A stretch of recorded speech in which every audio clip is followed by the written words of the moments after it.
후보 측이 극우 사이트에 가입한 적은 있지만 활동을 하지 않았다. 이런 해명을 내놨습니다. 아, 가입은 했었지만 활동은 안 했다? 네. 근데 또 여배우와 관련된 스캔들로 굉장히 언성이 높아졌던 것 같아요. 예. 네, 그렇습니다. 이 김 후보는 또 이재명 후보를 둘러싼 이 여배우 스캔들을 언급하기도 했었는데요. 김 후보는 주진우 기자가 여배우에게 보낸 메일을 우연히 봤다면서 이제 포문을 열었습니다. 김 후보 주장에 따르면 이 이메일에 이재명이 아니라고 페이스북에 쓰라고 했다. 이런 내용이 있다면서 이재명 후보에게 해당 스캔들에 대해 여배우에게 압력 행사 여부를 추궁한 겁니다. 예. 그러자 이 후보는 뭐 그런 사람이 있다. 옛날에 만난 적이 있다. 이런 답변을 했고 김 후보가 이에 대해서 얼마나 만났고 이거에 대해서 좀 답변해야 되는 거 아니냐 이렇게 재차 추궁을 하니까 이 후보가 여기는 청문회장이 아니다. 사실관계 없다. 이 해당 여배우 본인이 아니라고 했다. 이런 얘기를 하면서 더 이상 답변을 하지는 않았습니다. 아니 그런데 지금 이 토론회 직후에 인터넷에서는요, 이 여배우가 누군가에 대해서 지금 많은 글들이 올라오고 있는 그런 상황이거든요. 맞습니다. 그러니까 배우 김부선 씨와의 어떤 그 인연이 재조명되고 있는 상황인데 사실 이 논란 자체는 2년 전에 일어났습니다. 2016년 초에 이재명 후보와 김부선 씨가 SNS 상에서 설전을 벌인 바가 있는데 이 논란의 발단은 배우 김부선 씨가 한 매체 인터뷰에서 이렇게 말을 했습니다. 2007년 변호사 출신의 정치인과 미래를 즐겼다 이런 식으로 이야기를 했단 말이에요. 근데 당시 지방선거를 통해서 정치권에 입문한 이제 이재명 후보가 혹시 그 사람 아니야? 이렇게 풍문이 돌았습니다. 그런데 또 김부선 씨가 본인 SNS에 이재명 후보를 언급을 하면서 당시의 글입니다. 이재명 변호사님, 내 아이 아빠 상대로 위자료, 유산, 양육비 모두 받아준다고 하시더니 어느 날 행방불명되셨다. 왜 거짓 약속을 하셨냐? 당신은 아주 무책임한 변호사가 맞다. 이런 주장을 하기도 했습니다. 이런 걸로 봐서 그렇다면 미래의 상대방이 혹시 이재명 후보가 아니었나? 그런 이제 풍문이 돌기는 했었죠. 이재명 후보 쪽에서는 뭐라고 얘기를 했습니까? 당시에 바로 해명을 했습니다. 그러니까 과거 자신이 김부성 씨를 상대로 이혼한 남편에게 딸 양육비를 받는 문제를 상담해 준 적은 있으나 부적절한 사이는 아니었다. 이렇게 해명한 바가 있고요. 그다음에 나는 김부선 씨랑 특별한 관계가 아니다. 그러니까 2007년 대선 당시 유세 후에 그 단체 식사 자리에서 소개를 받아서 알게 됐고 이후 유세 현장에서 몇 차례 만났다. 이렇게 설명을 했고 아까 전에 왜 이제 당신은 나쁜 변호사다, 거짓 변호사다, 양육비 같은 거 내 남편으로부터 안 받아줬다. 이 부분에 대해서도 이제 해명을 했는데 뭐라고요? 그러니까 김부선 씨가 양육비 도움을 요청했는데 이미 그 당시 자기가 이제 알기로는 일정 부분 양육비를 김부선 씨가 받은 걸로 알았기 때문에 더 이상 양육비를 청구할 수가 없었다. 그러니까 그 부분은 해봤자 패소할 것 같아서 말을 했는데 아마 좀 이렇게 섭섭해서 그렇게 하지 않았냐 이렇게 이제 해명을 하고 있습니다. 김부선 씨는 그 이후에 뭐라고 또 얘기를 했습니까? 그 이후에 김부선 씨도 이제 이재명 후보와의 어떤 이제 관계 지금 논란이 되고 있는 부분에 대해서 이야기를 했는데요. 이제 SNS에서 소란이니까 이제 본인도 좀 당혹스럽다 이렇게 이야기를 하면서 위자료 문제로 만난 게 다다. 그러니까 우리 쌍방이 화해하고 논란이 다 일단락 됐다는 식으로 이야기를 했습니다. 근데 이게 사실상 굉장히 민감한 부분이고 부도덕한 사생활로도 좀 보일 수 있는 부분이잖아요. 이재명 측에서도 분명히 해명을 내놨을 것 같거든요. 네, 그렇습니다. 일정 부분 논란이 확산되면서요. 이재명 후보 캠프 측에서도 대단히 강경하게 대응하는 그런 분위기입니다. 오늘 오전이었죠. 이재명 캠프 측은 여배우 루머에 대한 팩트체크 이런 제목의 보도자료를 냈는데요. 내용을 보면요. 어제 토론회에서 제기된 한 여배우와의 루머는 당사자인 배우 본인이 사실이 아니라고 부인을 했으며 이를 유포한 악플러는 징역 1년의 법정 구속에 처해진 바가 있다. 이렇게 설명을 했습니다. 그러면서 악플러 처벌과 관련된 기사와 해당 여배우의 페이스북을 캡처를 했고요. 해당 여배우의 카페 글 주소를 첨부해서 증거로 동봉을 하기도 했습니다. 그런데 이재명 후보 측의 이 금품 살포에 대한 지적은 또 뭔가요? 네, 이거 역시 어제 토론에서 나온 건데 이건 이제 남경필 후보가 이제 지적을 한 겁니다. 이건 또 남경필 후보가? 그렇습니다. 이 내용인 것은 그렇습니다. 지난 27일 수원에서 열린 이재명 후보 측 선거사무소 개소식에서 이 후보 운동원들에게 이 후보가 5만 원권 뭉칫돈을 건넸다. 이런 의혹을 제기를 한 겁니다. 남 후보는 페이스북으로 생중계할 때 벌어진 일이라면서 공세를 이어갔는데 이 남 후보 측 주장에 따르면 이 후보 지지자 A씨가 27일 개소식 날 이재명 후보 지지자들끼리 밥 먹던 장소에서 10만 원을 본인한테 주면서 수고했다, 밥 써먹으라고 주셨다 이런 글을 게재했다고 지적을 한 겁니다. 이에 썰전이 오가고 이 부분도 굉장히 논란이 커졌는데 일단 이 후보 지지자들이 모인 자리에서 금품이 용한 데다가 또 이 현금을 준 이 B 씨가 선거사무소 관련 인물로 추정되면서 어쨌든 간에 이것도 논란이 될 것으로 보입니다. 자, 이런 지적에 대해서 이재명 후보 측은 뭐라고 합니까? 그러니까 보도자료 통해서 이 부분도 해명을 하기는 했습니다. 그래요? 그러니까 이 돈다발 루머가 일부 지지자들이 아까 말씀하신 것처럼 개소식 이후에 그 사적 자리가 있었는데 여기서 참석자 2명이 뭐 각각 5만 원권 2매 총 20만 원을 모아서 10만 원을 모아서 개소식에서 율동 자원봉사 그 한 분에게 건넨 거다. 근데 이제 그 돈을 받은 분이 이걸 이제 그 본인 그 SNS에 올리면서 나 후원금으로 지급하였다 이렇게 말을 했으나 이게 이제 SNS에서 좀 논란이 된 거예요. 그래서 다시 돈을 되돌렸다 이렇게 설명을 했고 그리고 그 돈을 건네준 사람 뭐 이재명 후보 뭐 선대위 출신이다 뭐 이런 말도 있는데 그런 거 아니다. 뭐 선대위 또는 더불어민주당의 당직을 가지고 있지 않은 순수한 일반인이다 이렇게 강조하기도 했습니다. 근데 남경필 후보에 대해서는 그러면 이재명 후보 측에서 뭐 이게 또 공격을 하거나 이러지 조금 이제 그 정치적인 정책적인 그 공세를 이어갔는데요. 이 토론회에서 남 후보에 대해서는 이 채무 제로 선언과 또 버스 중공영제 등 도정에 대한 문제와 또 자유한국당으로서의 복당을 놓고 설전이 벌어졌습니다. 이 후보는 2017년 회계연도 결산서에서 경기도가 갚아야 할 채무가 2조 9,910억 원으로 돼 있는데 이런 언급을 하면서 이제 경기도 채무 제로 정책을 집중적으로 비판한 것입니다.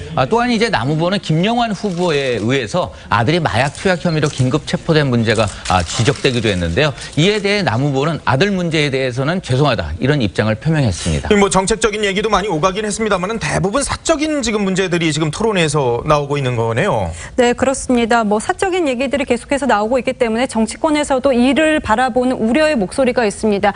우리가 뭐 쉽게 생각하더라도 이런 싸움들이 전혀 좋을 리가 없죠. 유권자들은 그냥 진흙탕 싸움이다 이렇게 받아들일 수밖에 없는 상황인데 정치권에서는 이렇게 말을 합니다. 최근 유력 후보로 거론됐던 한 후보가 여권 후보가 이성과의 부적절한 관계로 인해서 그 낙마했다는 사실을 예로 들면서 이 후보 역시 이 같은 프레임에서 싸움을 이어가다가는 자칫 위험할 수 있다 이렇게 우려를 표했고요. 다만 상대 후보 역시 이 같은 점을 지속적으로 계속 언급하면 그 유권자들에게 피로감을 안길 수 있어서 장기적으로 긍정적인 효과를 끌어낼 수는 없다고 현 상황을 평하기도 했는데 이 폭로전 양상이 아닌 정책 토론 양상으로 경쟁을 풀어나가는 것이 서로에게 호혜적이라는 얘기로 보입니다. 자, 서울시장 후보들도 토론회를 했는데 각종 의혹들을 또 여기서도 또 제기를 했는 모양이에요. 네, 맞습니다. 그러니까 서울시장 후보들이 이 각종 언론 초청 토론회가 있었는데 거기에 이제 참가를 해서 날성 공방을 벌인 겁니다. 먼저 관련 발언부터 들어보시겠습니다.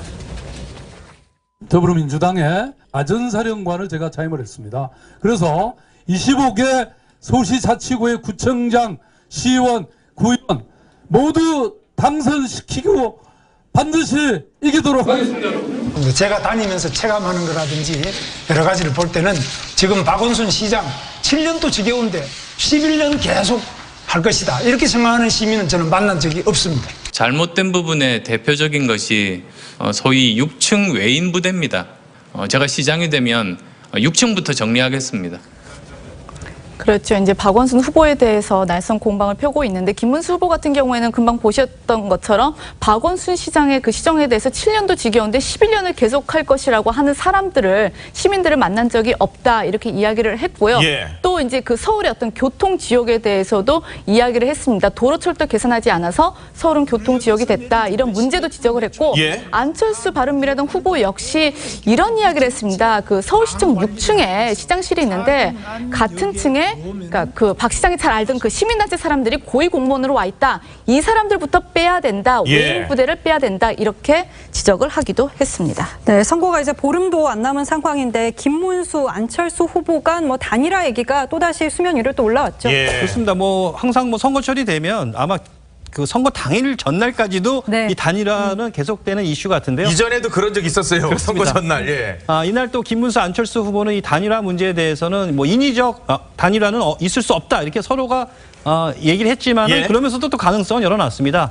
김 후보는 지금은 안 후보도 박 시장이 잘못됐다고 보고 있기 때문에 둘이 합치면 안 되겠나 하는 이런 열망도 알고 있다 이렇게 슬쩍 얘기를 흘렸고요. 또 안 후보 역시 결과적으로 한 후보에게 많은 지지가 모이면 이 다른 후보가 깨끗이 양보하는 방식으로 단일화가 가능하다. 또 이런 또 언급을 했습니다. 박원순 서울시장 같은 경우에는 뭐 이제 단일화 이야기는 뒤로 하고 뭐 민주당 후보들 지지하겠다, 마이웨이 나가겠다 그런 이야기를 또 한 것 같은데요. 네, 그렇습니다. 지난 2014년 지방선거와는 분위기가 많이 바뀌었습니다. 지난 15일 이후에 서울에 이제 구청장 선거가 열리는 지역이 25개인데 예. 그중에 한 곳 빼고 24곳을 함께 돌았습니다. 근데 이제 일부에서는 이런 이야기가 나옵니다. 지난 대선 국면에서 당내 지지세가 상대적으로 좀 열세였기 때문에 그런 거를 좀 극복하고자 이번에는 본인 선거뿐만 아니라 다른 지역구 구청장들을 당선시키기 아하. 위해서 조금 더 큰 그림을 그리고 크게 보면서 움직이고 있다. 이런 얘기들이 나오고 있습니다. 네, 한국당에서는 뭐 이선 후퇴론에 대해서 또 홍준표 대표가 응답을 했죠. 그렇습니다. 지금 갈 길이 굉장히 바쁜데 좀 내용까지 겹쳐서 좀 약간은 좀 어수선한데요. 이 자유한국당 중진인 이 정우택 의원의 그 이선 후퇴 요구에 홍준표 대표가 또 지난 29일 자신의 SNS에 개가 짖어도 기차는 간다 이런 글을 올린 겁니다. 뭐 이건 뭐 다 아시다시피 93년 4월 개혁을 추진하던 고 김영삼 대통령이 반개혁 세력에게 던진 어떻게 보면 일가를 인용한 건데요. 예. 홍준표 대표는 그러면서 자기들이 망쳐놓은 당을 살려놓으니까 또 이 지방선거 불과 보름을 앞두고는 당대표 보고 물러나라고 한다면서 이 비판의 난을 세우기도 했습니다. 아하. 결국에는 이 분란을 일으켜서 지방선거를 망치게 하고 그 책임을 물어서 나를 물러나게 하려는 거 아니냐 뭐 이런 언급도 했습니다. YS 대통령이 예전에 그 닭의 목을 비틀어도 새벽은 온다. 그런 얘기 했었죠. 그런데 개가 짖어도 기차는 간다. 이런 걸로 좀 바꿔놓은. 알겠습니다. 다음 주제로 가보도록 하겠습니다.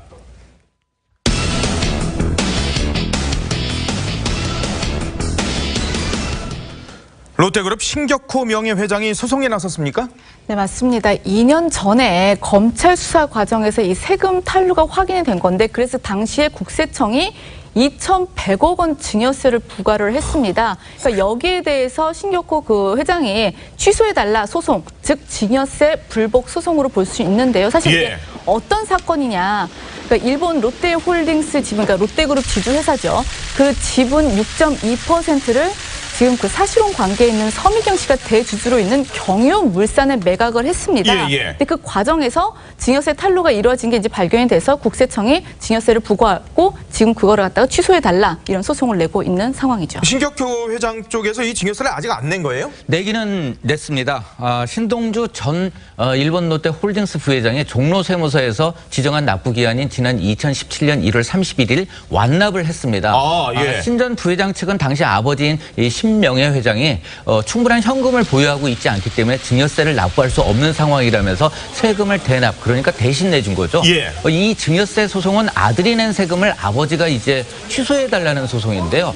이미 낸 걸 다시 돌려달라. 근데 그때 당시에 조금 논란이 있었습니다. 바로 어떤 문제냐면요. 신 전 부회장 측이 세금을 대납하면서 추후 신 회장이 시간을 갖고 보유한 자산 등의 처분을 통해 이를 변제할 예정이다라고 밝혔었는데 실제 신 전 부회장 측이 신격호 회장의 주식을 압류를 해서 당시에 논란이 잠시 있기도 했습니다. 그렇다면 뭐 주식 증여를 받았던 서미경 씨, 사실혼 관계에 있는 서미경 씨 같은 경우에는 어떻게 됐습니까? 자, 이제 신 회장과 이 서미경 씨 사이의 거래는 검찰의 의견에 따라 이 명의신탁으로 일단은 이게 판단을 한 겁니다. 여기서 이제 명의신탁이 뭔가 좀 궁금해하실 것 같은데 일단 법적으로 주식을 받은 사람이 증여세를 내는 것이 맞죠. 준 사람은 어차피 이걸 물려준 거기 때문에 받은 사람이 증여세를 내는 게 맞는 게 이제 신격호 회장의 주장이었고요. 하지만 이 검찰은 뭐라고 생각했냐면 명의신탁의 경우에는 증여를 한 사람과 또 증여를 받은 사람 모두에게 이 연대 납부 의무가 부여된다고 판단을 한 겁니다. 따라서 신격호 회장은 물론 증여를 받은 이 서미경 씨에게도 증여세를 부과했다고 알려지고 있는데 참고로 서미경 씨의 딸 신유미 씨는요, 이 세금 납부 대상에서 제외됐는데 바로 일본인 남편을 따라서 국적이 일본인 국적이에요. 그러니까 이제 국내 세금을 안 내죠. 여기서 제외됐고요. 하지만 지난해 12월 롯데 경영 비리 그 제1재판부는요, 이 롯데홀딩스 주식을 증여하면서 세금을 탈루한 혐의에 대해서는 이 서미경 씨와 신명예 회장 모두 무죄로 일단은 판단을 했습니다. 그러니까 세금 탈루 의혹을 재판부가 그러니까 무죄 판단을 했다? 그때는 왜 그랬던 거죠? 네, 그 서미경 씨의 국내 체류 기간이 짧아서요. 네. 비거주자에 해당이 돼서 증여세 납부 의무가 없다. 그런 판단이었습니다. 예. 검찰은 그러나 항소심 공판 준비 기일에서 태어나고 성장한 환경, 그러니까 현 거주지 등을 고려를 할 때 서미경 씨는 국내 거주자가 맞다. 이렇게 맞서고 있는 상황입니다.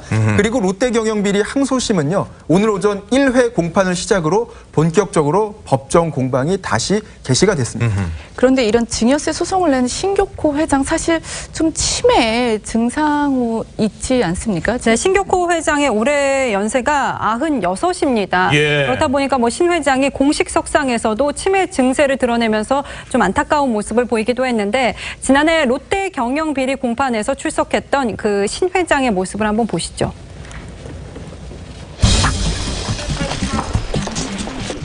가는 거요. 뭐 하는 거요? 거기 있으세요. 롯데 호텔로 집무실로 지금 가시면 돼요. 어디 가는 거요? 어디 가는 거? 롯데 호텔 집무실로 모시겠습니다. 네, 맞습니다. 회장이십니다. 이거 뭐요? 이거 뭐냐고? 이거 뭐요?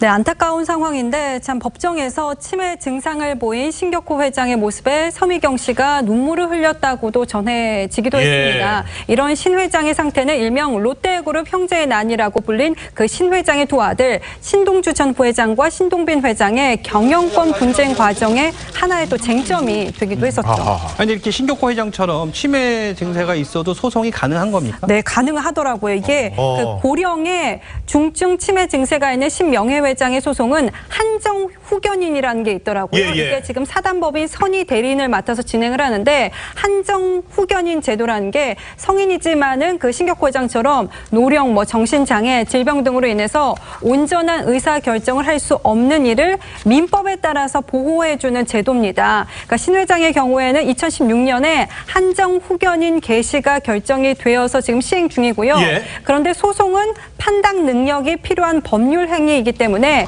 신 회장이 단독으로 결정할 수 없고 신 회장의 뜻을 감안을 해서 한정 후견인인 이 사단법인 선이 법원에 신청을 하면은 그때 이제 소송이 가능해지는 겁니다. 사단법인 선은 신 회장의 법률 대리인 역할을 할 그 법무법인을 지금 물색 중인 것으로 전해집니다. 그런데 이 신교코 회장은 사실 이 이른바 손가락 경영으로 굉장히 유명했었어요. 논란이 있었고. 사실 그 손가락 경영이라는 부분이 아주 적은 지분을 가지고 그러니까 그 롯데에 대해서 신교코 회장이 0.1% 지분을 가지고 있는데 이걸 가지고 계열사 전체를 뭐 지배한다. 황재영 총수로 군림했다. 이제 뭐 이런 비판도 솔직히 같이 나오긴 했었거든요. 그러니까 손가락 그러니까 하나 까딱하면서 모든 걸 다 지배한다. 이렇기 때문에 손가락 경영이라고 이야기가 나오긴 했었는데 사실 그 신명예 회장 같은 경우에는 고령임에도 불구하고 불과 수년 전까지만 해도 이 롯데그룹을 이끌면서 막강한 영향력을 행사를 했습니다.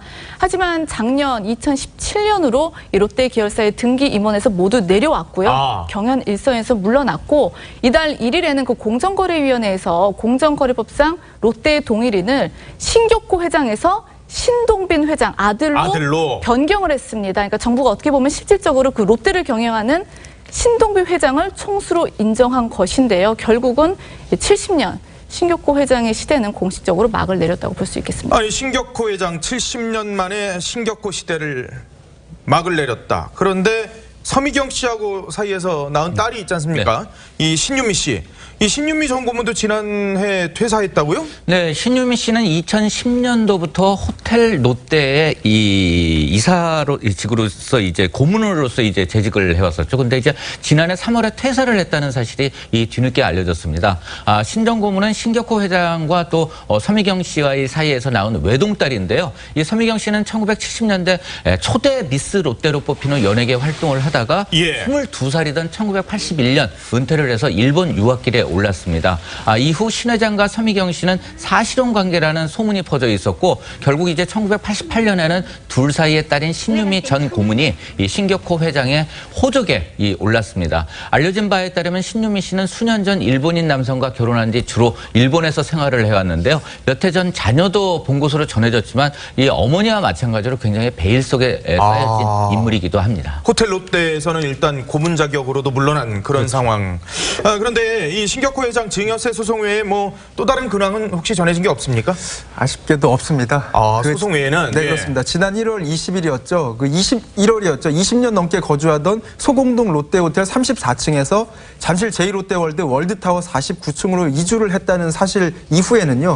특별히 전해진 건 없습니다. 그 갑작스러운 환경 변화를 조금 뭐 덜하게 하기 위해서 집기류라던가 뭐 카페트, 커튼 이런 것들은 기존에 쓰던 거를 전부 가져왔다라고 알려지고 있는데요. 그 외에 특별한 사항은 아직까지는 알려지지 않고 있습니다. 그렇군요. 알겠습니다. 다음 주제로 가보도록 하겠습니다.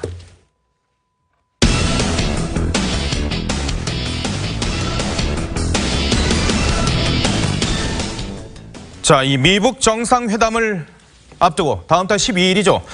지금 미북이 아주 바쁘게 달려가는 모양새입니다. 지금 자막으로 속보를 전해드리고 있습니다만 북한의 김영철이 베이징에서 체류를 하다가 조금 전에 뉴욕행 비행기에 탑승을 했습니다. 자, 저거는 베이징 서우드공항에 도착할 때 어제의 모습을 저희가 속보로 전해드렸을 당시의 상황이고요. 지금은 이제 베이징에 하루 정도 체류를 했다가 조금 전에 뉴욕행 비행기를 탑승을 했다고 합니다. 여러 가지 우여곡절이 있었습니다. 그 우여곡절은 저희가 지금부터 하나하나 차근차근 왜 그랬는지, 그리고 워싱턴이 아니라 왜 뉴욕으로 갔었는지, 그 와중에 여러 가지 일들은 왜 벌어졌었는지 지금부터 살펴보도록 하죠. 지금 미국으로 갔네요, 지금. 네, 그렇습니다. 뭐 김영철이 베이징에서 오늘 오후 1시에 이제 미국으로 떠나는 겁니다. 그러니까는 베이징이 우리보다 1시간 느리니까는 우리 시각으로 이제 2시 조금 되면 이제 미국행 비행기를 타게 되는 거고요. 이제 출국장으로 한참 가고 있을 그 시간으로 보면 될 것 같습니다. 그 김영철이 미국행 비행기의 표를 몇 번 바꾼 적이 있는 것으로 알려진 만큼 이번에도 과연 가는 건가 의문이긴 했는데 이번에는 지금 보시다시피 탑승했다는 소식이 지금 전해지고 있습니다. 자, 이 누구랑 같이 갔대요? 그 함께 간 수행원들을 보자면은 북측을 대표하는 대미 대남 분야 실무자들이 지금 수행하는 것으로 보이는데요. 어제 서우드공항에서는 김성해 그 통일전선부 통일전선 책략실장과 강지영 조선 종교인 그 협의회 회장으로 추정되는 인물이 김영철과 함께 있는 모습이 또 포착이 되기도 했었습니다. 김성해 실장과 강지영 회장은 모두 북한의 대남 분야에서 잔뼈가 굵은 인사들인데, 자, 지금 영상을 보시면은 특히 김성해 같은 경우에는 우리에게도 좀 익숙한 인물이기도 합니다. 지난 2월 평창 올림픽 때 방한했을 때 그 모습인데 북한 고위급 대표단 지원 인력으로 남측을 방문해서 개회식 당시에는 김여정은 바로 뒤에서 또 밀착 보좌하기도 했었고요. 자, 그 김여정이 첫 방한을 했을 때 청와대로 가서 문재인 대통령을 만났었는데 그때 김여정이 옷을 살짝 떨어뜨리고 가방을 살짝 떨어뜨리니까 뒤에서 바로 가방을 받았던 인물이 또 김성해이기도 했었습니다. 해외식 때는 단장인 김영철을 수행했죠. 이 인물이 지금 김영철과 함께 뉴욕으로 향하고 있는 것으로 추측되고 있습니다. 자, 이제 베이징 비행기 1시면 뉴욕에는 한 3, 4시에 도착이 될 거고 우리 시간으로 보면 이제 내일 새벽 한 4, 5시쯤 되지 않습니까? 그렇죠. 근데 어제 사실 베이징 공항에 나타났을 때 바로 미국행으로 가는 줄 알았는데 뉴욕으로 바꿨다가 또 다시 또 하루 묵고 왜 이렇게 좀 복잡하게 가는 이유가 뭡니까? 그 아까 앵커께서 잠깐 어제 화면, 지금 나오는 저 화면 보시면서 설명하셨는데요. 김영철은 어제 오전 9시 45분쯤 베이징 서우드공항에 양복 차림의 모습, 그 셔츠 차림으로 도착을 했습니다. 당초 이제 워싱턴으로 향하는 오후 1시 25분 비행기 탑승자 명단에 이름이 당시만 해도 올라가 있었습니다. 하지만 탑승 그 3시간 반쯤 전에 다시 공항을 빠른 걸음으로 빠져나갔습니다. 워싱턴으로 못 가게 된 건데요. 이후 그 김영철의 방미 일정 그야말로 요동쳤는데 판넬을 보면서 하나하나 설명을 드리겠습니다. 그 우선 판넬을 보시면요. 김영철의 행선지가 워싱턴에서 뉴욕으로 한 차례 바뀌었습니다. 또 비행기 탑승 날짜도 어제 1시에서 오늘 1시로 하루 연기했습니다. 장소와 시각이 각각 변한 건데요. 이 정도면 그런가 보다 할 수 있는데 갑자기 오후 1시에서 오후 10시로 9시간을 또 늦췄습니다. 그랬다가 그마저 최종적으로 취소를 하고 다시 오후 1시 비행기로 또다시 예약을 바꿔서 비행기에 막 몸을 싣기 직전의 상황이 된 건데요. 김영철이 항공편을 계속 변경하는 과정에서 미국과의 사전 협의는 없었던 것으로 보입니다. 트럼프 대통령이요, 어제 오후 7시 반쯤에 김영철이 뉴욕으로 향하고 있다, 이런 내용을 트위터에 남기기도 하지 않았습니까? 그랬었죠? 네, 그렇습니다. 그걸 보면은 소통은 전혀 없었던 것으로 전해집니다. 그러니까 워싱턴으로 바로 가려고 그랬다가 뉴욕으로 시간 바꾸고 그다음에 다시 또 시간 바꿨다가 또 다시 시간 바꾸고. 네, 그렇습니다. 아니 이렇게까지 왔다 갔다 하는 항공사도 머리가 아팠을 텐데요. 네, 그렇습니다. 뭐 이렇게까지 뭐 변경을 해야 되냐 뭐 이런 이야기들이 나오고 있는데요. 예. 그 일정 중간중간에 있는 그런 주요 일정들을 살펴보면은 이해가 조금 쉬울 것으로 보입니다. 김영철은 우선 워싱턴 DC에 있는 미 국무부를 찾아서 폼페이오를 만나려고 했던 당시 계획이 틀어지자 우선 주중 북한 대사관으로 이동을 했습니다. 예. 그 과정에서 일단 방미를 하루 연기를 했고요. 그리고는 중국에 하루 체류하면서 중국 고위 관계자들과의 잇따른 면담 일정을 소화를 했습니다. 그 과정에서 이제 워싱턴행이 무산된 것들에 대해서 중국 측과 상황을 공유를 하고요. 함께 대응책을 마련하려 했을 것이다. 이런 관측이 전해지는데요. 예. 일각에서는 미북 비핵화 협상 과정에서 중국이 차이나 패싱을 우려해서 김영철과의 광폭 접촉을 시도를 했고 김영철은 비핵화 해법을 담은 이른바 트럼프 모델에 대한 중국 시진핑 주석의 입장을 들었다. 이런 관측들도 전해집니다. 네. 근데 이제 앞서 말씀드린 대로 북한이 중국 영토에서 중국 고위 인사들과 전방위적으로 접촉하는 그 과정에서 트럼프 대통령은 돌아가는 상황들을 전혀 모르고 트위터를 하지 않았습니까? 예. 심지어 당초 워싱턴행 비행기를 탑승하려고 베이징에 도착했던 어제 그 시각 미국 측 인사들은 퇴근 시간이 임박한 상황에서 그 북한의 을지 프리덤 가디언 훈련을 새롭게 문제 삼는 어제자 노동신문을 받아들이는 그런 상황이 됐습니다. 결국 미, 북중 3국 간의 기싸움, 두뇌 싸움이 고위급 회담 전부터 벌써부터 시작된 게 아니냐 이런 해석들이 나오고 있습니다. 그런데 유엔 주재 북한 대표부에 근무하는 사람들 같은 경우에도 뉴욕을 벗어나서 워싱턴에 갈 때는 이 미국 정부의 승인을 받아야 될 정도로 워싱턴에 가기가 굉장히 어렵다는 이야기가 나오고 있거든요. 그래서 어쩌면 이제 워싱턴에 못 가기 때문에 미국 측에서 그거에 대해서 막았기 때문에 조금 자유스러운 그 뉴욕으로 가는 건 아닐까요? 여러 가지 그 좀 관측이 제기가 되고 있는데 사실 워싱턴 하면은 좀 정치적 상징성이 크지 않습니까? 예. 그렇기 때문에 뉴욕이 좀 부담이 덜했을 거라는 관측이 하나 이제 제기가 되고 또 김영철 같은 경우에는 미국의 제재 대상입니다. 네. 그래서 아까 말씀하신 것처럼 유엔 주재 북한 대표부가 있는 뉴욕으로 간다 이런 관측이 제기가 되고 있는데 사실 미국과 북한의 관계가 안 좋았을 때도 뉴욕 채널이라는 것은 가동이 되고 있었다고 또 알려지고 있잖아요. 예. 그러니까 그런 그 유엔 주재 북한 대표부를 방문을 해서 뭐 이런저런 동향을 들을 수도 있고요. 그리고 거기에서 이제 폼페이오 장관을 만날 가능성도 제기가 되고 있습니다. 하지만 이 어쨌건 김영철이 처음 끄는 거는 워싱턴행 티켓이잖아요. 네. 그러니까 그래서 결국 뭐 트럼프 대통령을 만나는 거 아니냐 그런 관측도 나왔었는데 아까 이제 백대호 기자가 미국과의 사전 뭐 조율은 없었다고 하지만 혹시 그냥 그 과정에서 중국과 미국과 그 사이에서 이견, 의제 관련해서 조금의 어떤 기싸움이 있지 않았느냐 이런 관측이 나올 수밖에 없습니다. 어쨌거나 지금 미국을 가는 거지 않습니까? 그렇죠. 김영철이 뉴욕이든 워싱턴이든. 그렇죠. 그럼 이게 미국이 그럼 김영철에 대해서 제재를 뭐 풀어준 거라고 봐야 되는 건가요? 예, 뭐 그러니까 미국행 비행기에 오를 수 있었던 건 아마 그런 것도 사전에 아마 조율을 했을 것 같은데요. 미국은 사실 그 버락 오바마 행정부 시절인 2010년 8월 이 천안함 폭침 사건 주도 의혹을 받았던 이 북한 정찰총국과 당시 수장이었던 김영철을 제재 대상에 올려놨습니다. 다만 미국과 한국의 독자 제재를 받고 있지만 또 유엔 안보리의 대북 제재 대상에서는 빠진 상태거든요. 그래서 김영철의 미국행은 미국이 사실상 일시적 제재 면제를 허용한 것으로 볼 수 있다. 이런 해석이 나오고 있고요.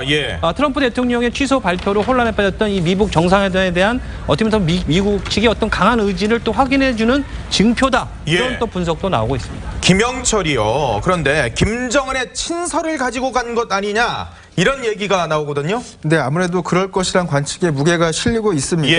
일단 기본적으로 뉴욕으로 폼페이오 장관을 만나러 간다는 그 사실 자체가 사전에 어느 정도 협의가 있었기 때문에 가능하다. 이런 해석들이 나오고 있는데요. 일단 김영철이 워싱턴으로 가게 될지 못 가게 될지는 아직까지는 저희가 예단하기는 힘든 상황입니다. 뉴욕에서 워싱턴으로 갈 수도 있는 거군요. 네, 일단은 조금 더 지켜봐야 알 수 있을 것 같은데요. 기본적으로 워싱턴을 가려고 했다가 못 간 거는 조금 사연이 있는데 뉴욕에 있는 그 북한 대표부 사람들도 워싱턴을 갈 때는 따로 사전에 승인을 받아야 됩니다. 그렇기 때문에 조금 더 절차가 복잡하고요. 폼페이오와 만약에 이야기가 잘 된다면 폼페이오와 2차 회담을 워싱턴에서 할 수도 있다. 그런 관측도 있고 2차 회담까지 뉴욕에서 하고 폼페이오와 함께 워싱턴으로 갈 수도 있다. 이런 이야기가 나오는데 워싱턴으로 가서 트럼프를 만나게 된다면 결국에는 그 자리에서는 김정은의 친서를 줄 수 있다. 이런 해석이 나오고 있습니다. 김정은이 친서를 보냈다고 그러면 그건 한글로 한글로 쓰나요? 영어로 쓰나요? 친서면 자기가 써야 되잖아. 근데 트럼프는 한글을 모를 텐데 그럼 어떻게 서명만 하나요? 뭐 일단은 뭐 여러 가지 가능성이 있는데 예. 뭐 서명을 김정은이 하지 않았을까 뭐 그런 관측들이 나오고 있습니다.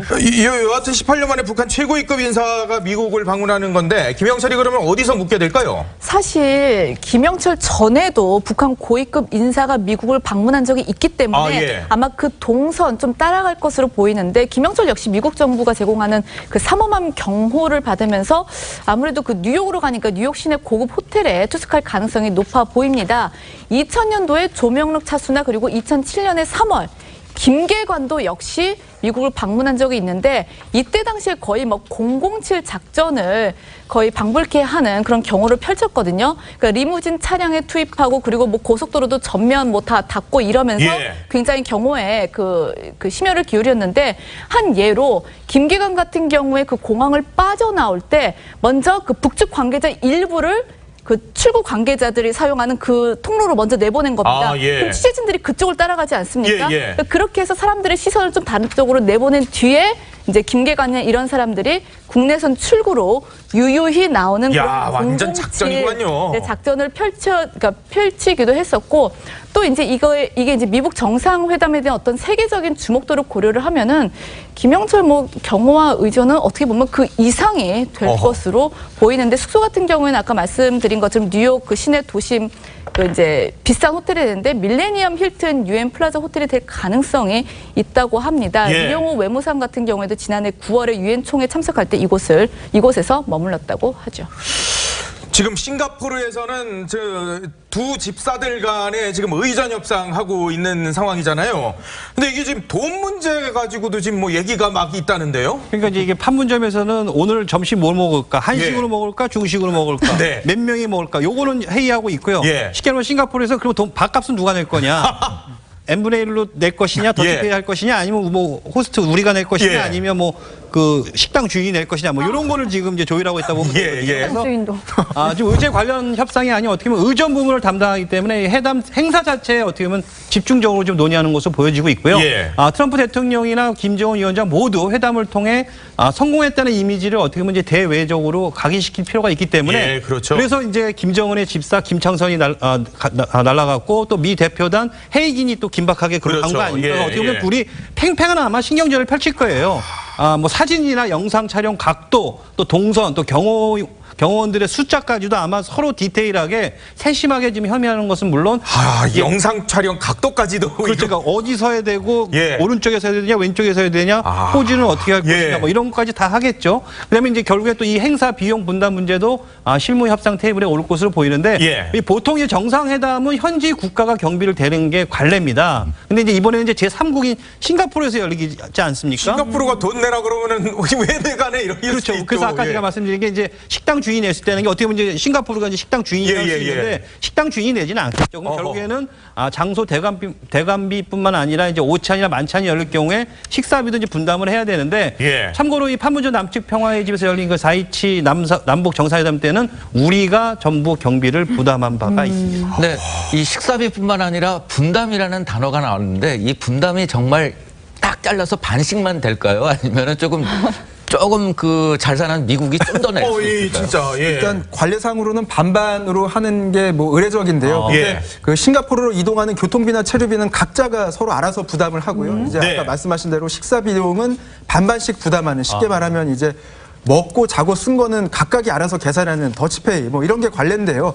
일각에서는 비용을 양쪽이 나눠서 낸다고 발표를 하고 미국이 혹시 내주거나 혹은 미국이 북한을 초청하는 방식으로 전환을 해서 대신 비용을 지불해 줄 가능성 이런 것도 거론이 되기는 합니다. 근데 이렇게 되면은 미국 스스로가 대북 제재를 위반하는 거 아니겠습니까? 그렇죠. 하지만 이 경우에도 미국이 말을 뒤집을 정도로 북한의 태도 변화가 있어야 가능하다. 이런 전망이 나오는 상황이라서 조금 더 지켜봐야 알 수 있을 것 같아요. 아니 그러니까 지금 이렇게 미북 정상회담이니 남북 정상회담이 여러 가지 분위기들이 오면서 대북 제재가 좀 실제 느슨해지는 것 아니냐 이런 우려가 나와요. 그렇습니다. 실제로 일본 측에서 사진 하나를 제공했는데 그런 의혹을 더 증폭시키고 있습니다. 그래요? 바로 어제 이제 일본 외무성이 북한 유조선이 공해상에서 이 중국 국기로 추정되는 깃발을 단 이 국적 불명의 선박과 만나서 이 석유를 밀수하는 장면이 포착됐다면서 이 관련 사진을 홈페이지에 공개했는데요. 예.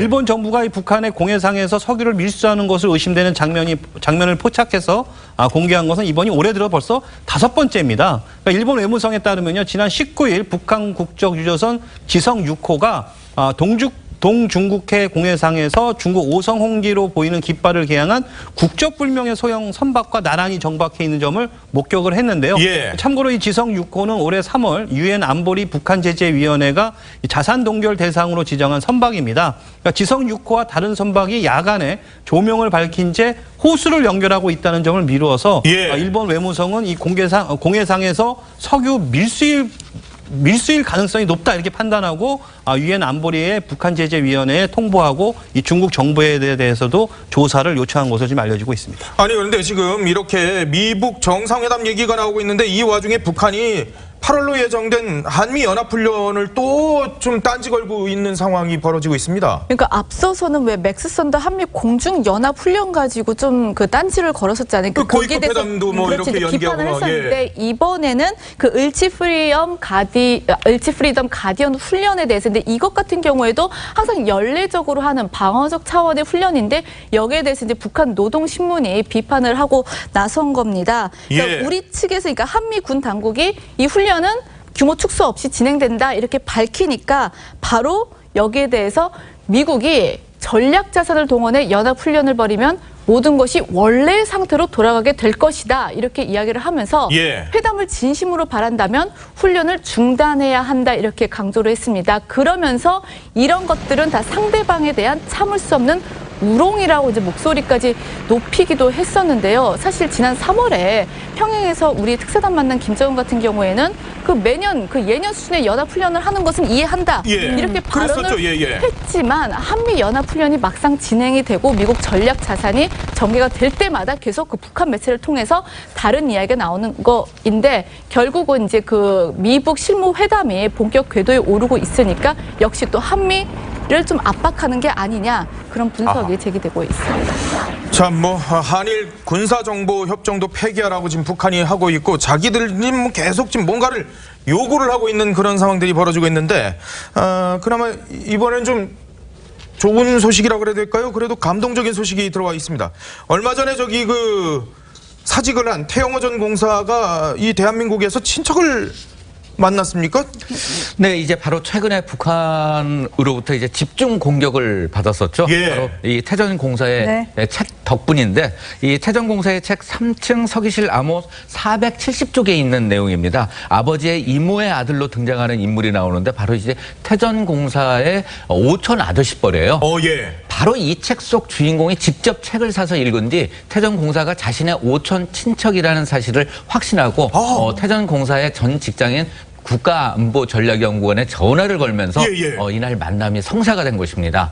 2016년 8월 가족과 함께 탈북한 태전공사가 한국에서 혈육을 찾은 건 이번이 처음입니다. 야, 근데 이게 진짜 무슨 영화처럼 책에 자서전을 냈는데 그걸 보고 만났다. 그것도 세월이 많이 지난 뒤에. 그렇죠. 70년이라는 세월이 지나서 만났으니까 정말 뭐 기적적이라고 볼 수밖에 없는데 사실 이 태전공사는요. 오촌 아저씨를 남한 땅에서 만나니까 정말 부둥켜 안고 한참 동안 눈물을 흘렸다고 영화 국제시장에서도 보면은 맞습니다. 그리고 이제 사실 태전공사 같은 경우에는 혈혈 단신으로 혼자 지금 남한에 와 있잖아요. 여기서 이제 혈육을 만났다는 흥분을 감추지 못하고 있는 것 같은데 그 오촌 아저씨뻘 되는 사람은 벌써 80대가 됐습니다. 그분한테 큰 절을 올리고 또 이제 그 가족에 대한 대화도 나눴는데 태전공사는 이제 자신의 아버지에게서 들었던 이야기랑 이제 이분이 하는 그 이야기랑 일치하는 대목이 나올 때마다 탄성을 지르며 막 신기해하기도 했다. 그 사진도 보면서 너무 신기하다. 나고 우리 아버지다. 헤어져 있었던 시간이 워낙 기니까. 네, 맞습니다. 특히 태전공사는요. 그 아버지께서 생전에 그토록 만나고 싶어 하셨던 분인데 기적처럼 남한에서 뵙게 됐다. 굉장히 감격스러워했죠. 이건 정말 소설 드라마 같은 얘기인데 아니 근데 이 친척분이요. 태영호 전 공사하고 아버지가 같이 찍은 그런 사진을 또 직접 챙겨 오셨다고 그러던데요? 네, 그렇습니다. 태전공사의 오촌 아저씨가 사진첩을 불현듯 꺼냈는데요. 그 사진첩 안에는 아버지와 친지들의 사진이 담겨 있었습니다. 태전공사는 생각도 못한 이 사진들을 보고선요. 한국에 올 때 가족 사진 한 장 없이 왔는데 이렇게 온 가문의 사진을 보니까 정말로 기쁘다 이렇게 감격스러운 반응을 보였습니다. 예. 이외에도 이 친척분은요 자신의 고향인 함경북도 명천군 위성지도가 담긴 두루마리 하나를 꺼내서요 태정공사에게 보여줬는데요. 통일이 되면은 고향으로 돌아갈 날만을 기다린다면서 직접 이 지도를 만들었다고 설명을 했습니다. 지도를 직접 만드셨다고요? 고향 생각을 하시면서? 네, 그렇습니다. 그 두루마리를 꺼내주면서 했던 이야기인데요. 이 친척분은 고향으로 돌아가는 꿈을 매일 꾼다고도 했는데요. 지도 곳곳을 손으로 짚으면서 태정공사 아버지와의 추억을 이야기를 했다고 합니다. 이거 실향민들 부분 마음을 다는 이해를 못하는데 이 직접 지도를 그리시면서 나는 통일되면 여길 가야 돼. 네. 이 마음. 근데 이게 태영호전공사 이 가족들이 이 대한민국으로 온 이 친척분들 때문에 북한에서 실제 고초를 좀 겪으셨다고 하던데요. 네, 그런 상황이 있더라고요. 이 오촌 아저씨, 그러니까 이 친척분이 그 북진을 했다가 중공군에 밀려서 다시 남한으로 후퇴하는 국군을 따라서 월남한 것으로 알려지는데 예. 하지만 1967년에 노동당 중앙위원회 전원회의를 통해서 전국적인 주민등록 조사 사업을 실시하면서 당국이 월남한 가족을 빌미로 태정공사의 아버지를 핵심 계층이 아닌 기본 계층으로 격화시키는 그런 아픔도 태정공사 아버지가 겪었다고 합니다. 예. 그래서 그 결과 건설대학 교수였던 태정공사의 아버지가 중국과학기술통보사 건설편집부 기자로 좌천이 됐고요. 교수하다 교수가 기자로? 기자가 된 거고요. 갖은 노력에도 노동당 가입 자격을 얻지 못한 것으로 알려집니다. 예. 이 태정공사는 그 할머니가 이런 말을 했다고 합니다. 몸이 아파서 당에 보탬도 안 되는 할아버지의 당층을 이제 아버지에게 아들에게 좀 주면 안 되겠냐. 당 위원장에게 물어보기도 했다. 예. 이렇게 태정공사가 과거를 회상하기도 했었는데 결국 태정공사 아버지는 평양시 건설 현장에 보내달라고 부탁해서 수년간 현장 기사로 일하고 나서야 다시 노동당에 입당할 수 있는 그 자격을 얻었다고 합니다. 예. 그럼에도 불구하고 참 가족이란 건 대단한 게 태정공사가 전하기를 아버지가 월남한 사촌형을 한 번도 원망하지 않았고 통일이 돼서 우리가 그 사촌형까지 다 다시 만날 날을 고대해 왔다 이렇게 전하고 있습니다. 이 사촌으로 인해서 고초를 겪고 네. 힘들었지만 그래도 통일이 돼서 다시 만날 날만을 고대하고 있는 아마 이 많은 실향민분들 대부분이 지금 대한민국과 북한 간의 통일 그리고 북한 땅을 자유롭게 가고 싶어하는 마음이 있을 겁니다. 앞서 그 김정은의 친서 과연 한글로 적었을까 영어로 적었을까 이런 게 있었는데요. 대체로 외교 관례상 한글로 적고요. 번역본도 북한이 직접 그 첨부를 한다고 합니다. 왜냐하면 이 혹시라도 오역이 있을 수 있기 때문에 미국 측에서 이 잘못 이해할 수도 있기 때문에 북한에서 해석을 해서 영어로 같이 첨부를 하는 게 관례라고 합니다. 이번에는 어떨지는 잘 모르겠습니다. 다음 주제로 가보도록 하겠습니다.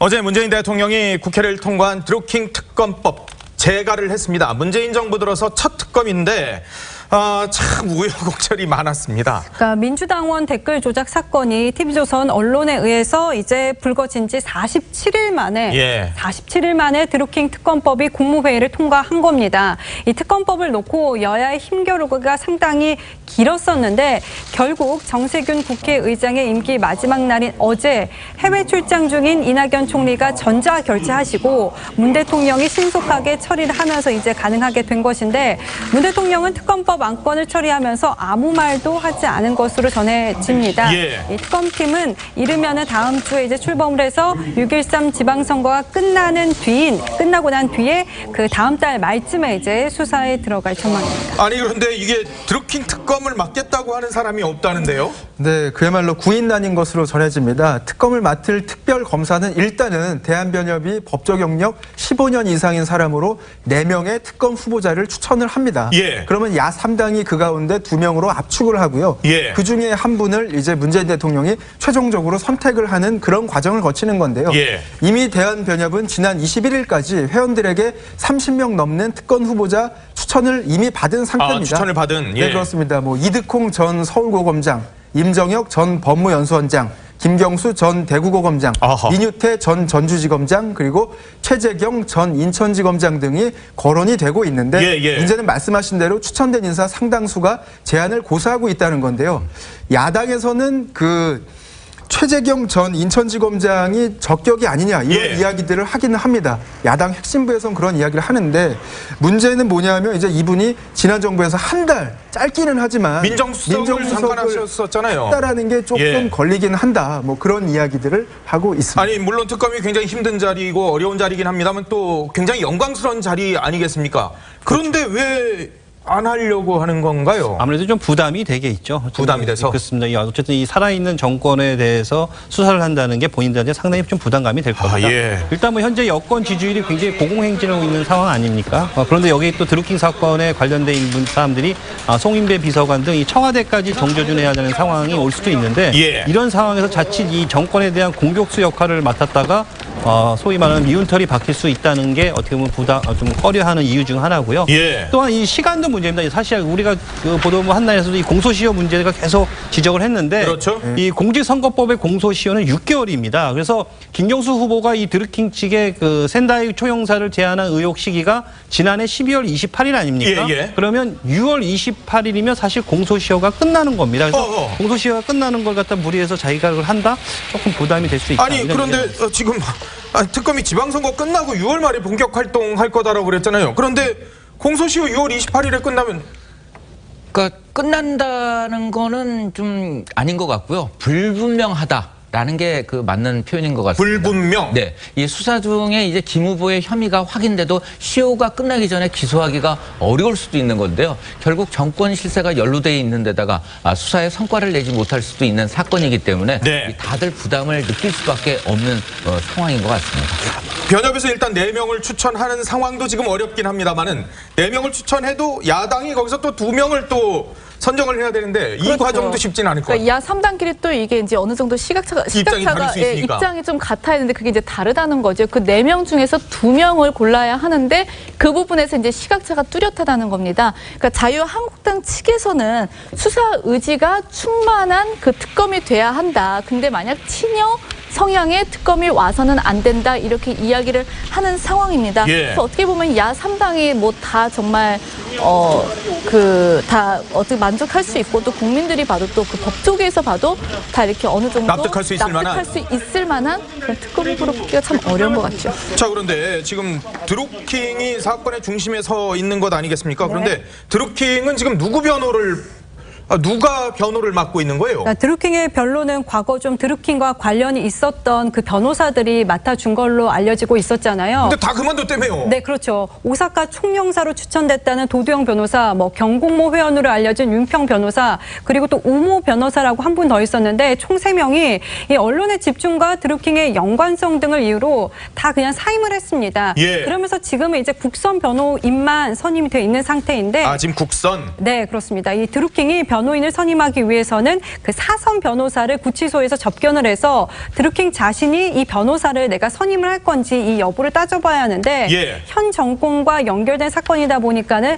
이것도 또 변호사들이 좀 잘 나서지 않는 그런 상황입니다. 그런 와중에 한 변호사가 사선 변호사로 나서겠다면서 입장을 드러냈고 드루킹에게 접견 신청을 했는데 접견이 이루어지지 않고 있습니다.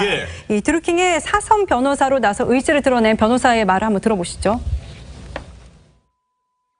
이 사건은 업무방해죄로 구속이 되어 있는데 업무방해죄 형량에 비해서 구속되고 외부인 접견까지 금지한 거는 심각한 피고인 방어권 침해로 보이고 구치소 측에 김동원 씨에 대해 접견을 신청했는데 구치소 측이 김동원 씨의 의사를 확인하지 않은 채로 저의 접견을 거부했고 제가 그래서 인터넷 서신을 보냈는데 이 인터넷 서신마저도 전달을 안 하고 있습니다.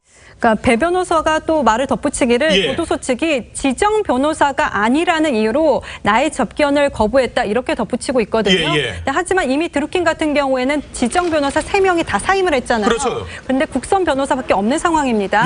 그런데 이 국선 변호사 같은 경우에는 지정 변호사라고 할 수가 없다고 합니다. 그러니까 지정 변호사 변호사가 아니라는 이유로 접견을 거부한다는 그 구치소 측의 말은 적절한 답변이 될 수 없다. 이런 주장을 배 변호사가 지금 하고 있습니다. 그러니까 배승희 변호사가 내가 드루킹의 변호를 맡겠다. 지금 계속해서 자처를 하고 있고 네. 그래서 만나려고 하는데 구치소 측에서 당신은 지정한 변호사가 예. 아니기 때문에 안 된다. 이런 입장을 내놓고 있는 겁니다. 드루킹이 만나지 않겠다고 또 한 거다라고 또 얘기도 일부에서는 있는데 어떤 거예요? 그 부분도 좀 따져봤는데 드루킹이 지금 접견 금지 상태거든요. 예. 법원이 검찰의 청구를 받아들여서 변호인이 아닌 사람과 접견을 금지하고 있는 건데 그래도 또 이게 형사소송법 34조를 보면은 예. 변호인 또는 변호인 되려는 자는 신체 구속을 당한 피고인 또는 피의자와 접견할 수 있다고 돼 있습니다. 그러니까 접견 금지도 변호사에게만은 해당이 되지 않는 건데 그러니까는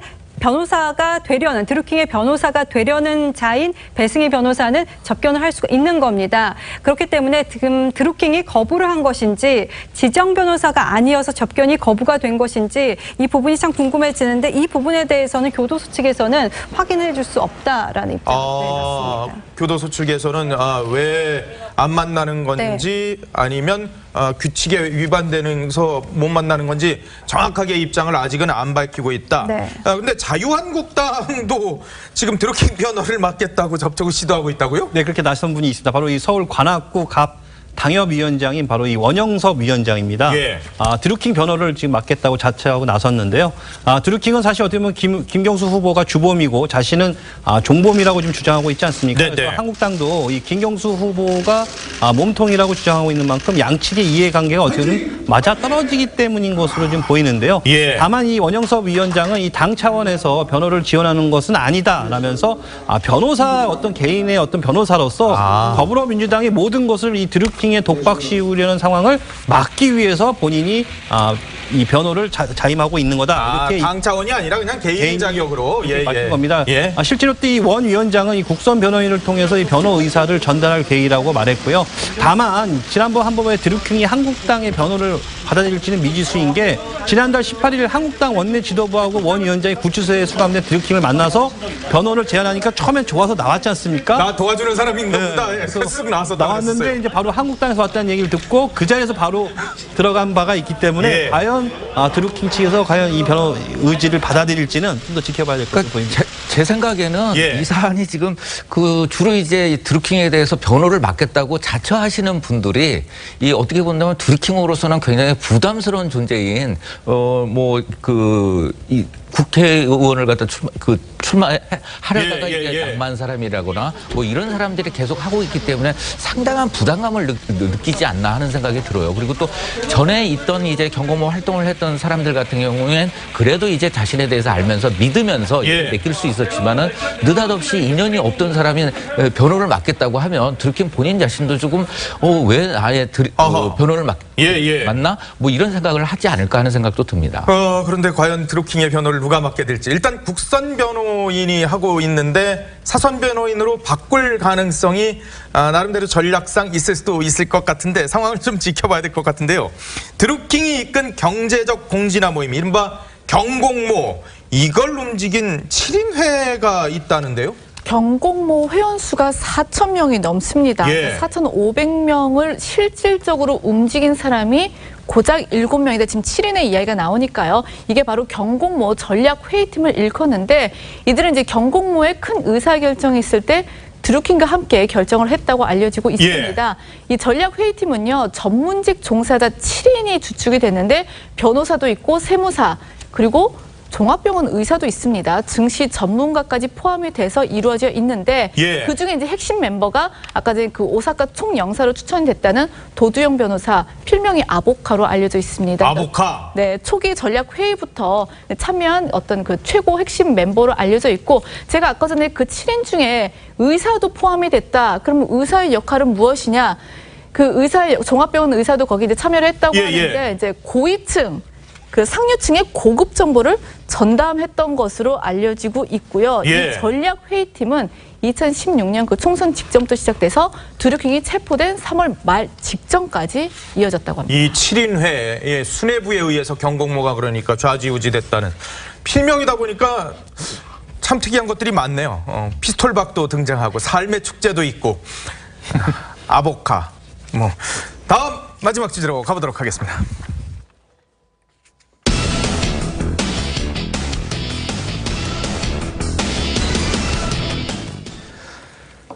대한민국 패션의 신화적인 존재 가운데 한 명이죠.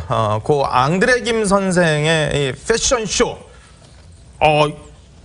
8년 만에 다시 앙드레 김 패션쇼가 나온다고요? 네, 정말 앙드레 김의 이 과거 패션쇼 같은 경우에는 누구도 따를 수 없는 한국 최고의 이 패션쇼라고 할 수 있었겠죠. 이 무대에 다 서고 싶었고 거기에서 이제 등장하면서 남자 모델과 여자 모델이 이러고 마지막에 이마를 맞대면서 항상 등장했고 그 무대에 함께 쓴 인연으로 해서 결혼한 사람들도 굉장히 많았는데요. 야, 저 하얀 백색의 옷. 네, 맞습니다. 오늘 저녁에 고 앙드레 김의 추모 패션쇼 이 리마인드 앙드레 김이 개최가 됩니다. 2010년 8월에 이 앙드레 김이 세상을 떠난 지 올해로서 8년째가 되는데요. 이 앙드레 김을 기억하는 많은 사람들이 이번 패션쇼를 위해서 한마음 한뜻으로 힘을 보탠 것입니다. 이 앙드레 김 패션쇼 무대를 수놓았던 모델들이 이 고인을 추억하며 직접 쇼를 기획하고 재능 기부 형태로 무대에 선다고 하는데요. 이 스텝도 그대로입니다. 앙드레 김의 첫 패션쇼에서 마지막 패션쇼까지 연출을 한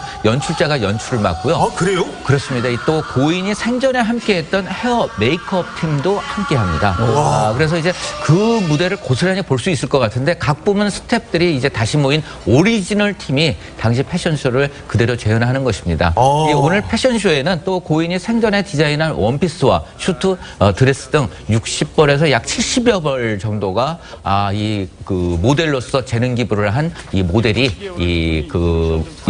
입게 되는 입을 예정입니다. 그러니까 그동안에 공개가 안 됐을 것으로 추정이 되는 앙드레 김이 직접 디자인한 60벌에서 70벌의 그렇죠. 또 다른 이 드레스들. 지금 봐도 고인이 그런데 생전에 디자인했던 60에서 70벌의 드레스가 나오고 아들이 아버지를 위해서 헌정하고자 만든 한 7벌 정도가 이번에 처음으로 공개가 되는 겁니다. 거기에 지금 서인영 씨도 나오고 뭐 한채영 씨도 나오고 정말 뭐 다양한 연예인분들이 저 무대에 섰었고 서고 싶어 했는 상황인데 스포츠 스타들도 많이 있었죠. 안정환 씨도 사실 저기서 결혼하게 되고 이승엽 씨도 그렇게 되고 박세리 선수도 또 저기 또 앙드레 김에 또 배우 이상윤도 지금 뛴 모습으로 지금 나오고 있는데 그런데 8년 만에 열리지만 그 전에 있었던 스태프들이 다 지금 다 원년 멤버들이 근데 이 재능 기부를 했다 그랬는데 모델들의 힘이 굉장히 컸었다고 해요. 그러니까 이게 8년 만에 추모 패션쇼를 열 수 있게 된 것도 결국은 아름회라는 곳의 공인데 아름회가 슈퍼모델 입상자들의 모임입니다. 그러니까 앙드레 김의 쇼를 부활시키고자 뜻을 모아서 이제 이번 그 쇼를 주최하게 되었다고 밝혔는데요. 여기 이제 그 원년 멤버들이 다 등장을 하지 않습니까? 모델 같은 경우에도 배우 오지호 씨도 출연을 합니다. 오지호 씨 같은 경우에는 항상 아까 전에 말씀하신 것처럼 앙드레 김 그 패션쇼의 하이라이트가 이마키스잖아요. 그 이마키스의 주인공이 될 예정이라고 지금 알려지고 있습니다. 이마키스의 주인공이 오지호 씨가 되는 거고 여자는? 여자분은 저희가 조금 더 취재를 해야 할 것 같습니다. 베일에 쌓여있군요, 아직까지는. 네, 그리고 이번 쇼의 사회 역시 뭐 당대 최고의 인기 MC였던 김병찬 아나운서가 맡을 예정이고요. 특히 그리고 앙드레 김 그 패션쇼 하면 떠오르는 모델 다들 혹시 떠오르십니까? 바로 원조 톱 모델인 박영선 씨인데요. 박영선 씨 또한 이번 패션쇼 무대에 선다고 합니다.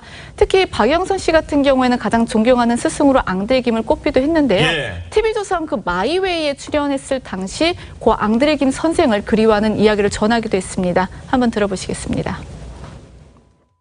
앙드레 김 선생님이 저한테는 굉장히 은인이세요. 근데 그런 분한테 제가 미국에 간 다음에 뭐 추석이나 뭐 명절 때조차도 제가 전화 한 번 드리질 못했었어요. 근데 막상 이제 돌아가셨다고 그러니까 그 죄책감, 회한 같은 게 밀려오는데 앙드레 김하고 이 박영선 씨는 인연이 굉장히 깊습니다. 사실 앙드레 김 패션쇼에서 처음과 끝 무대는 항상 박영선 씨의 차지였거든요. 그리고 이 앙드레 김 그 패션쇼의 피날레가 뭐냐면은 물론 이마키스도 있지만은 옷 7겹을 하나씩 벗는 일명 칠갑산 퍼포먼스라는 게 있어요. 칠갑산 퍼포먼스요? 네, 이게 7겹의 옷을 하나씩 벗는 건데 이거는 오직 박영선 씨만 할 수 있었다고 합니다. 그렇기 때문에 박영선 씨는 앙드레 김 선생님은 나를 마음속까지 헤아려 주시고 키워주신 분이다 이렇게 그리워하고 있습니다. 아, 이 옷 하나씩 벗는 게 쉬운 기술이 아닌가 보군요. 네, 그렇습니다. 그래서 그거는 항상 박영선 씨만이 할 수 있었다. 당대 탑 모델이었지 않습니까? 진짜 톱스타 모델이었는데 그분이 오늘 또 다시 박영선 씨가 오늘 쇼에 서는데 이 8년 만에 패션쇼에는 또 아들이 아무래도 같이 한다고 했었는데 아들 김중도 대표도 감회가 굉장히 새로울 것 같아요. 네, 그렇습니다. 앙드레 김 씨의 아들인 김중도 씨는요, 앙드레 김 디자인 아뜰리에라는 이름으로 부친의 사업을 꾸준히 이어가고 있습니다. 뭐 골프 의류 사업도 뭐 했었고 여러 가지 시도를 하긴 했었는데 약간의 부침은 있었습니다. 그래서 뭐 8년 만에 행사를 하게 됐다 뭐 이런 이야기도 전해지는데요. 지난 3월부터 패션쇼에 설 모델들과 함께 앙드레 김 씨의 예전 자료들을 토대로 패션쇼를 생생하게 하기 위해서 열심히 준비해 왔다고 합니다. 앙드레 김 선생은 생전에 패션쇼를 통한 활발한 기부 활동을 펼쳐왔는데요. 아들 김중도 대표 역시 기부 활동에 대한 뜻을 밝혔습니다. 통화를 해봤는데 직접 한번 들어보시겠습니다. 그 전에 이제 아버지가 항상 행사하실 때요, 자선기금 마련 행사 이렇게 해가지고 많이 진행을 하셨어요. 그래서 이번 행사도 마찬가지로 유니세프와 같이 자선기금 마련 행사를 진행하게 됐고요. 앞으로도 이 행사를 시작으로 또 꾸준히 그 기부 활동을 계속할 예정이고요. 또 행사를 통해서 또 기부 활동하는 어떤 계기를 마련해서 더 활발하게 활동을 하겠습니다. 자, 앙드레 김 세상 떠난 지 8년이 됐습니다만 대한민국 패션의 역사를 그야말로 새롭게 쓴 사람이잖아요. 네, 그렇습니다. 1962년에 디자이너로 데뷔를 했고요. 앙드레 김은 한국 최초로 남성 패션 디자이너였습니다. 그 1966년에 파리에서 한국인 최초로 패션쇼를 열었고요. 이후 국내 최고 스타들의 옷을 만들면서 명성을 널리 알렸다고 볼 수가 있는데 앙드레 김은 또 세기의 결혼식이었던 어맹란 신성일의 결혼식에서 어맹란의 드레스를 직접 제작을 해서 또 화제가 되기도 했었죠. 덕분에 생소한 그 순백의 웨딩 드레스를 국내에 널리 알리게 되는 계기가 되기도 했었습니다. 또 1980년대 후반부터는 각종 방송에서도 출연을 했는데 그 대중적인 인기도 얻을 수 있었던 것이 그 특히 개성 있는 스타일 또 그리고 워낙 말투가 개그에서도 많이 소재로 활용이 되고 있잖아요. 많은 연예인들이 또 따라하면서 개인기를 펼치는 그런 장이 또 되기도 했었습니다. 그리고 또 이제 이 앙드레 김 같은 경우에는 국내 패션계에 굉장히 지대한 영향을 끼쳤는데요. 그 장면이 바로 영화 속에도 등장을 합니다. 국제 시장에서 보시면 이제 앙드레 김이 등장하는 장면이 있는데 거기에서 이제 여기에 수놓은 것을 아이템으로 잡아서 이렇게 하시잖아요. 그래서 한국적인 어떤 그 재질, 소재, 그 다음에 또 작업 방법 이런 것들을 이제 그 서양의 패션에 접목을 시키면서 굉장히 눈길을 끌었습니다. 그 지난 1999년이었는데요. 대한민국 최초의 특검에서 앙드레 김 선생님의 그 본명이 알려졌다. 뭐 이런 웃지 못할 총극이 있는데 그 자세히 이야기 좀. 그 앙드레 김 선생님이 평상시 말할 때 영어도 가끔 이렇게 많이 써요. 알레강스 하면서 뭐 이런 식으로 얘기하지 않습니까? 그래서 다들 이름도 굉장히 좀 뭔가 좀 이렇게 좀 세련될 것 같았는데 그 청문회에서 이 본명을 듣고 완전히 이게 웃음이 터졌었는데 그때 그 상황을 먼저 직접 한번 보시죠. 앙드레 김입니다. 김봉남 씨죠? 네, 본명은 김봉. 본명은 김봉. 네, 본명을 말씀해 주세요. 자, 당시 이 장면은 이제 TV 전파를 타면서 더욱 화제가 됐었는데 결국 이 로비 사건이 사실 어떻게 보면 흐지부지 끝나자 이 검찰에서 밝혀낸 건 앙드레 김의 본명뿐이다 이런 말이 나오기까지 했었습니다. 앙드레 김 씨는 결국 사건은 사실 무근으로 밝혀졌지만 그 일로 인해서 뭐 죽고 싶을 만큼 창피스러웠다 이렇게 심경을 토로하기도 했었는데요. 하지만 이 본명을 밝히고 난 뒤에 오히려 더 좋은 일들이 많이 생겼다고 합니다. 그러니까 오히려 좀 이렇게 거리감이 있었던 분인지 알았더니 본명이 굉장히 친숙하고 김봉남. 그러니까 왠지 좀 이렇게 우리와 좀 비슷한 것 같고 해서 이 본명이 밝혀진 이후에 더 큰 유명세를 탔고 옷 주문량도 많아져서 돈도 그때 당시 많이 벌어서 이 강남에 뭐 자신의 이름으로 된 빌딩도 있지 않습니까? 그러니까 이 빌딩을 사게 된 게 바로 그때 청문회에서 이름을 알리면서 돈을 벌면서 그걸 사게 됐다고 합니다. 결국 부모님이 지어주신 그 김봉남이라는 이름이 처음에는 좀 약간 좀 수치스러웠었지만 전화위복으로 이게 빌딩까지 살 수 있을 정도로 앙드레 김 패션쇼에 앞서도 잠깐 언급했지만 진짜 어마어마한 스타들이 다 거쳐갔어요. 앙드레 김 패션쇼에 서지 않으면 진정한 스타가 아니다 이런 말이 나올 정도로 정말 수많은 스타들이 앙드레 김 패션쇼 무대에 섰는데요. 예. 뭐 김희선 씨, 김태희, 이영애, 전도연, 남자로는 뭐 원빈, 이병헌, 송승헌, 권상우, 지성. 뭐 숱한 그 남녀 스타들이 패션쇼를 거쳐갔는데, 네 맞습니다. 저게 이제 피날레라고 볼 수 있는 거죠. 마주 앞을 보면. 네 맞습니다. 그런데 이제 이런 스타 그 모델들이 많다 보니까 너무 스타 마케팅에 이제 집중한 게 아니냐 이제 그런 사실 비판도 있었습니다. 이제 여기에 대해서 앙드레 김 선생 같은 경우는 이렇게 이야기를 했죠.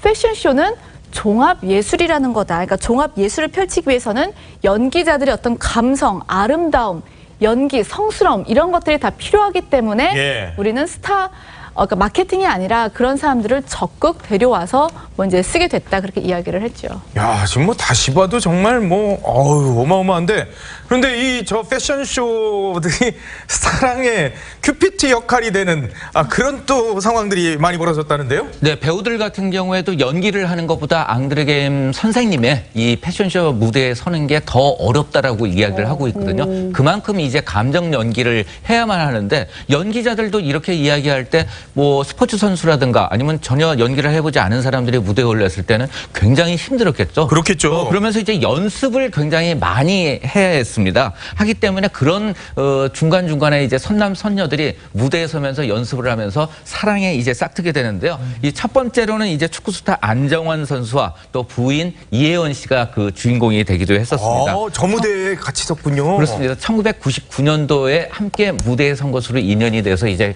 결혼식을 했고요. 이번에 이제 그 아나운서로 진행자로 나서는 김병찬 아나운서 같은 경우에 주로 이제 그 앙드레 김 패션쇼의 그 사회를 주로 맡았었고 야구 선수 이승엽 씨와 이송정 씨도 이 고인의 패션쇼 무대에 서서 그 인연을 바탕으로 해서 결혼에까지 이르게 됐습니다. 네, 해외 스타들도 많이 무대에 섰다는데요? 그러니까 저도 몰랐는데 이게 90년대 이후부터는 해외 스타들한테도 옷을 디자인해줬다고 하더라고요. 이게 쇼에 있는 게 아니라 사서 입었군요. 그런데 그걸 사서 입은 사람이 누군지 아십니까? 바로 마이클 잭슨입니다.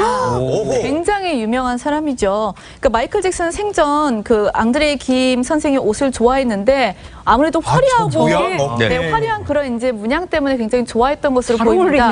그래서 그 옷을 갖다가 뭐 시상식 때도 입고 평소 어디 나갈 때도 입는다고 알려지고 있거든요. 평소 자기 스타일이랑도 좀 비슷한 거 같아요. 맞습니다.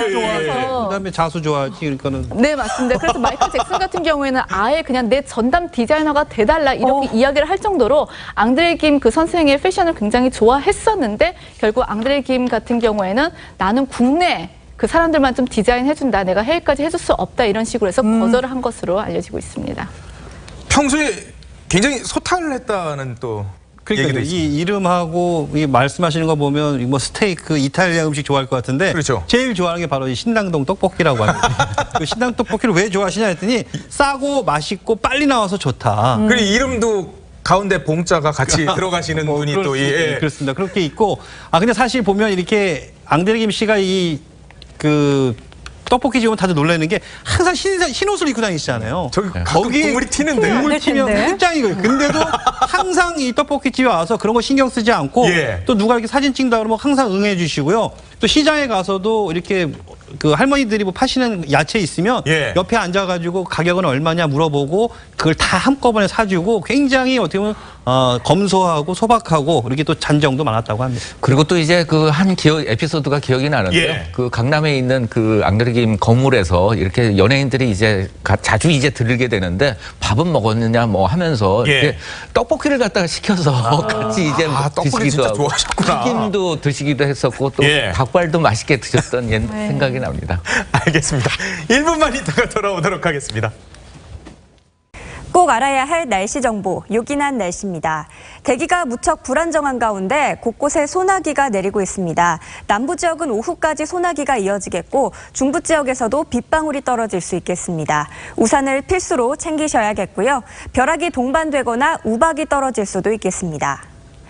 소나기 특성상 길게 오는 게 아니기 때문에 미세먼지가 해소되지는 못하고 있습니다. 여기에 중국발 먼지까지 추가로 유입되면서 저녁에는 농도가 더 높아지겠습니다. 날씨 상황이 좋지 않은 만큼 최신 기상 정보 잘 확인하시기 바랍니다. 홍재화였습니다. 네, 오늘 준비한 소식은 여기까지입니다. 저희는 내일 오후 1시에 더 핫한 소식으로 찾아뵙도록 하겠습니다. 보도본부 한나이.